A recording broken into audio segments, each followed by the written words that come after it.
Baik, susulan pergolakan politik di Perak ini timbul persoalan-persoalan penting, antaranya apa bentuk kerajaan baharu di sana dan siapa antara nama-nama yang dikemukakan untuk mengganti tempat Datuk Seri Faizal Azumu di negeri itu. Dan kita nak terus dengarkan pandangan daripada penganalisis politik Universiti Teknologi Malaysia Dr. Mazlan Ali, yang kalau boleh kita nak bincangkan tentang apa yang kita tahu setakat pagi ini antara wajah-wajah yang telah pun tiba sesi menghadap bersama dengan Sultan Perak. Antara nama-nama yang kita dengar setakat ini, Datuk Sarani Muhammad juga.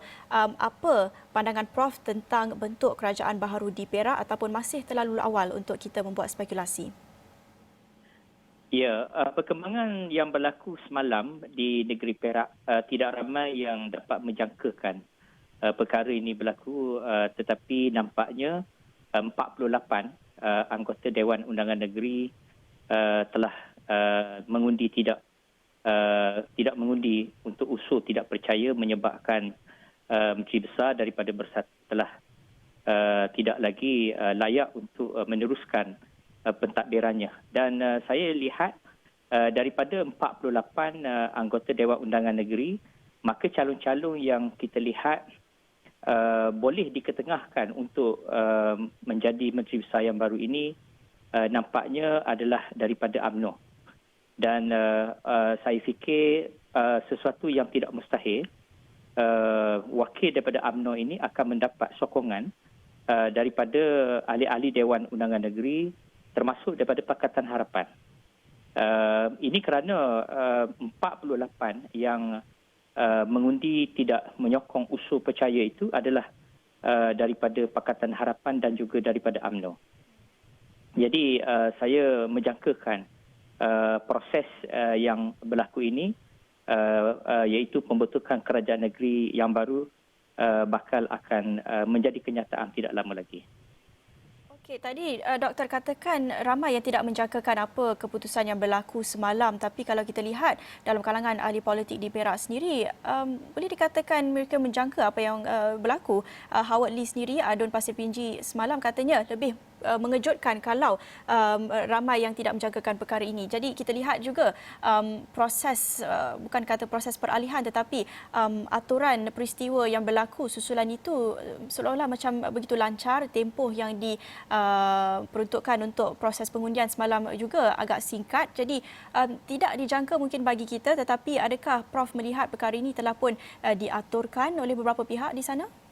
Ya, sebenarnya kita tidak nafikan bahawa masalah ketidakpuasan UMNO Perak kepada pentadbiran Menteri Besar Faizal Azumu itu, tetapi kita sebagai pemerhati politik dalam konteks nasional ini, kita tidak menjangkakan satu usul percaya yang ditolak oleh anggota yang wujud di dalam kerajaan itu sendiri.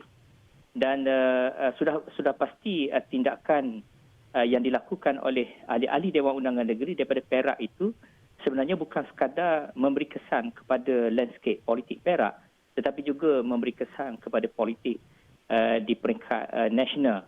Malah kita jangkakan sudah ada ura-ura percakapan-percakapan tentang mungkin akan berlaku perubahan-perubahan politik, penjajaran politik di negeri-negeri lain yang umumnya juga mempunyai ciri-ciri yang sama seperti Perak. Misalnya negeri Johor, di mana majoriti tipis yang dimiliki oleh Kerajaan Perikatan Nasional sekarang ini mungkin boleh berlaku perubahan sekiranya ada kesan daripada politik di Perak itu mungkin boleh memberi kesan kepada negeri Johor dan juga negeri-negeri lain. Ya, itu antara negeri-negeri swing state yang pastinya kita akan lihat ada kesannya daripada apa yang berlaku di Perak ini.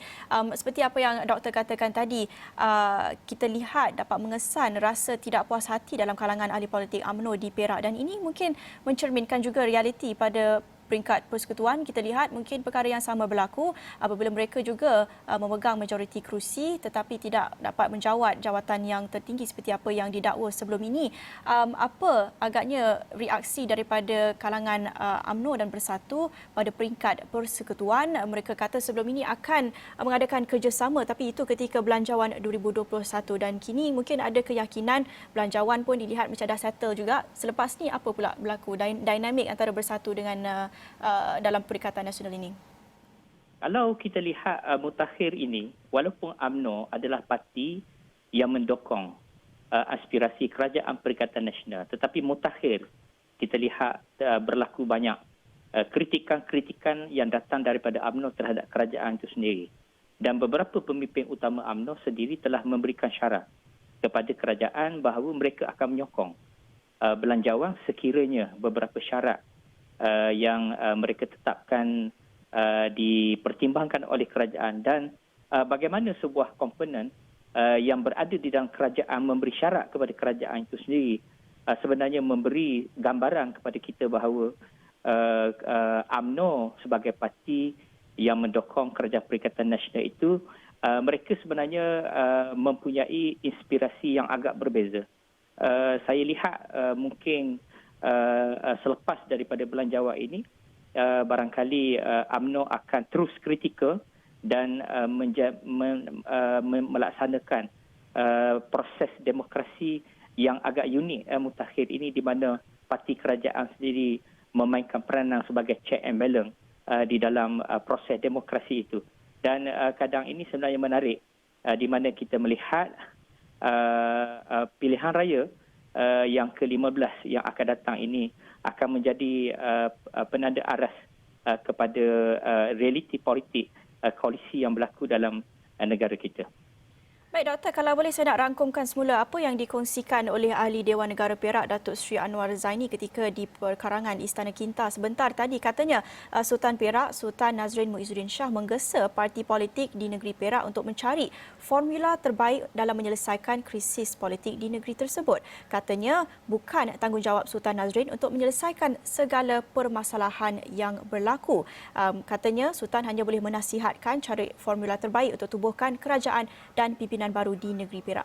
Adakah ahli politik di sana akan mengambil nasihat ini dengan benar-benar mendalami, dengan betul-betul bermakna, dan adakan rundingan dalam membentuk kerajaan baru selepas ini?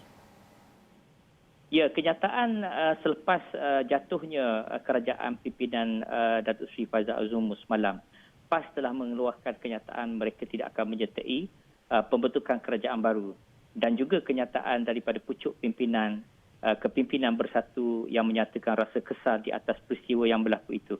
Maka saya jangkakan ada kemungkinan proses untuk menubuhkan kerajaan ini akan memerlukan kerjasama antara UMNO dan juga beberapa ahli Dewan Undangan Negeri daripada Pakatan Harapan.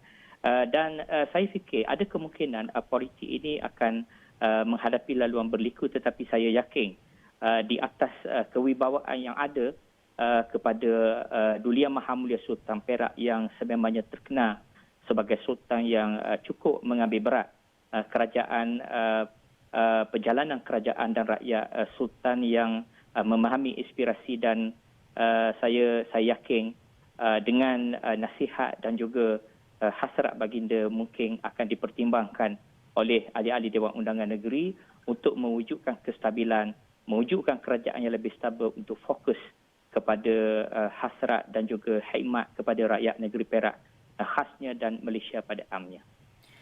Kita lihat usul semalam di mana keputusannya ada yang mentafsirkan sebagai satu cabaran terhadap kepimpinan Tan Sri Muhyiddin Yassin sebagai Perdana Menteri. Itu satu amaran apa impaknya, kesannya kepada peringkat persekutuan pula. Dan menjelang PRU15, apa pandangan Doktor tentang keputusan semalam? Apa agaknya reaksi daripada Tan Sri Muhyiddin Yassin ini? Apa yang cuba mesej yang cuba disampaikan? Ya, kita jangkakan kesan politik di negeri Perak ini memberi tempias kepada politik di negeri-negeri lain dan juga politik di peringkat nasional. Tetapi saya yakin bahawa Yang Amat Berhormat Perdana Menteri Tan Sri Muhyiddin Yassin bukanlah orang baru dalam politik. Beliau sebenarnya mempunyai mempunyai misi dan visi bagaimana beliau boleh menyatukan politik di negara ini, boleh untuk membawa Malaysia ini terus ke arah kestabilan. Dan walaupun cabaran besar yang mungkin dihadapi oleh beliau, ekoran daripada krisis politik yang baru ini, tetapi saya yakin ini adalah satu simulasi yang biasa, dan sebagai ahli politik yang begitu lama bertapak di negara ini, saya yakin atas kepimpinan beliau yang mampu untuk mengatasi sebarang kemungkinan. Kerana politik itu adalah dinamik, politik boleh berubah-ubah, dan mereka yang memahami politik demokrasi ini, mereka mesti ada jalan untuk mencari penyelesaian yang seterusnya membawa kepada kestabilan negara ini. Baik, terima kasih kepada Dr. Mazlan Ali, penganalisis politik dari Universiti Teknologi Malaysia, merangkumkan dan juga berkongsi pandangan terhadap krisis politik di Perak ketika ini.